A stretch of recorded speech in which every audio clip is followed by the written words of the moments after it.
Eu tive o privilégio de um dia escutar um missionário chamado Wes Stanford. Ele passou uma parte da sua vida ajudando a igreja na Etiópia, que por 17 anos esteve sobre o regime comunista. As igrejas foram lacradas, pastores foram presos, muitos foram mortos. E esse missionário saía da América do Norte e ia para a Etiópia tentar ajudar os irmãos que se reuniam escondidos nas catatumbas, nas florestas. E um dia ele foi na cidade de Sodo, uma cidade no sul da Etiópia, e conheceu um pastor chamado Tadessa Assai. Um homem de Deus que tinha uma especialidade. A especialidade do pastor Tadessa era pregar nos funerais. Onde tinha um funeral, o pastor ia. Então, quando a polícia sabia onde tinha funeral, ia lá porque o pastor estava pregando, pegava o pastor, prendia o pastor, espancava o pastor, soltava o pastor e ele voltava a pregar. E um dia a polícia ficou com tanta raiva que disse assim: nós não vamos mais soltar o pastor Tadessa, ele vai ficar preso agora. E ele pensou: já que eu vou ficar preso, vou pregar na prisão. E levou 22 a Jesus Cristo dentro da prisão. E a polícia disse: não vamos mais soltar o pastor Tadessa, nem vamos mais deixar ele preso, nós vamos matar o pastor Tadessa eletrocutado, para servir de testemunho para que ninguém mais queira seguir Jesus. E anunciaram na cidade: amanhã, às 9 horas da manhã, o pastor Tadessa vai morrer eletrocutado. Mas eles não tinham cadeira elétrica. E eles chamaram as pessoas para o centro da cidade, para a praça da cidade, pegaram os fios desencapados, amarraram o pastor Tadessa, uma multidão veio assistir, deram 1 minuto para o pastor Tadessa orar, começaram um discurso contra o cristianismo, puxaram a chave para a corrente elétrica passar e matar o pastor. Houve uma explosão, fumaça e faísca para todo lado, a corrente elétrica não chegou e o pastor não morreu. Desamarraram o pastor e disseram: vão para casa, um eletricista vai consertar a gambiarra e amanhã nessa mesma hora o pastor Tadessa morre. E o pastor Tadessa pensou: já que eu vou morrer amanhã, vou passar a noite em oração. E voltou para a cadeia e passou a noite em oração. No outro dia, a mesma coisa. A multidão veio, amarraram o pastor Tadessa, alguém havia passado o dia tentando consertar, puxaram a chave, explosão de novo, fumaça e faísca, a corrente elétrica não chegou. E a multidão começou a apertar tanto, fazer tanto barulho, que a polícia ficou temerosa, desamarrou o pastor e disse assim: vai embora daqui.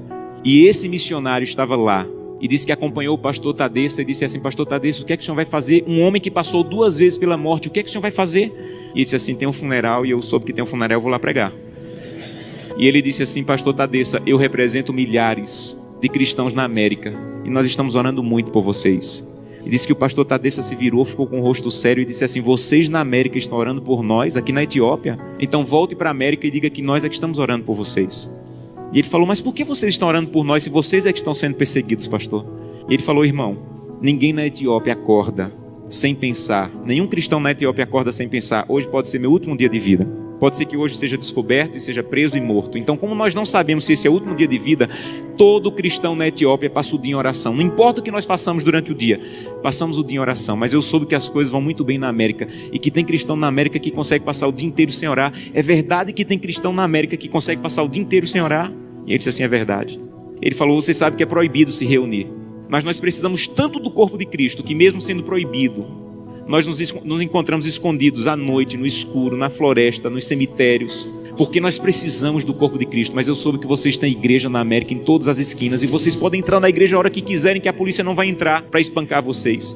Mas eu soube que na América, no dia de culto, tem cristãos que ao invés de ir para a igreja, ficam em casa assistindo. É verdade que no dia de culto vocês podem ir a hora que quiserem e vocês não vão, vocês ficam assistindo. É verdade que isso acontece na América, irmão? Ele disse assim: é verdade. E ele disse assim: missionário, a minha congregação tinha apenas uma Bíblia e eu fiquei com medo de ser preso e minha Bíblia ser queimada. Então reuni minha congregação e com lágrimas nos olhos eu disse: irmão, eu não tenho como guardar a Bíblia, é o que nós temos de mais precioso. Se eu for preso, ela vai ser destruída. Então eu comecei a rasgar as páginas da Bíblia e comecei a dividir para cada pessoa. Era mais fácil guardar porções da Bíblia do que uma Bíblia inteira com uma pessoa só. E quando eu estou à noite pregando, no escuro, no meio do meu sermão, eu digo: eu preciso de Isaías 53. E alguém lá do escuro começa a recitar do fundo do coração aquela página que ele levou rasgada para casa e decorou.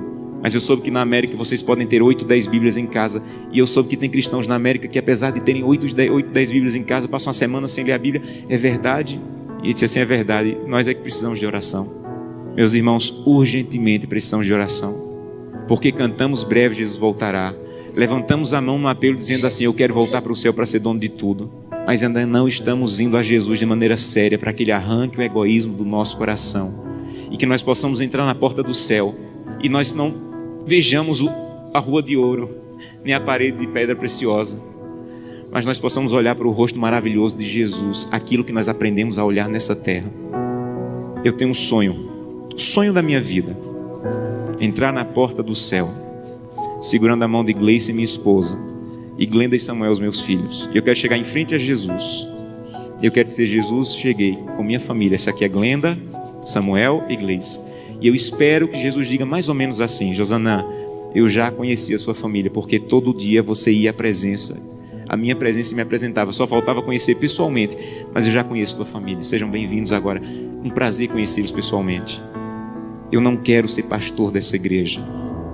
Eu quero ir para o céu. E isso é mais profundo. Eu não quero abrir o inário e dizer assim: breve Jesus voltará. Eu quero estar lá. Isso é mais profundo.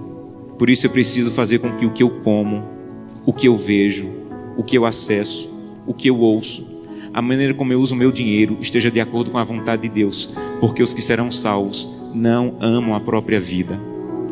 Que Deus te abençoe de maneira profunda, para que o primeiro fruto da fidelidade, a transformação do teu caráter, esteja de maneira real acontecendo em tua vida.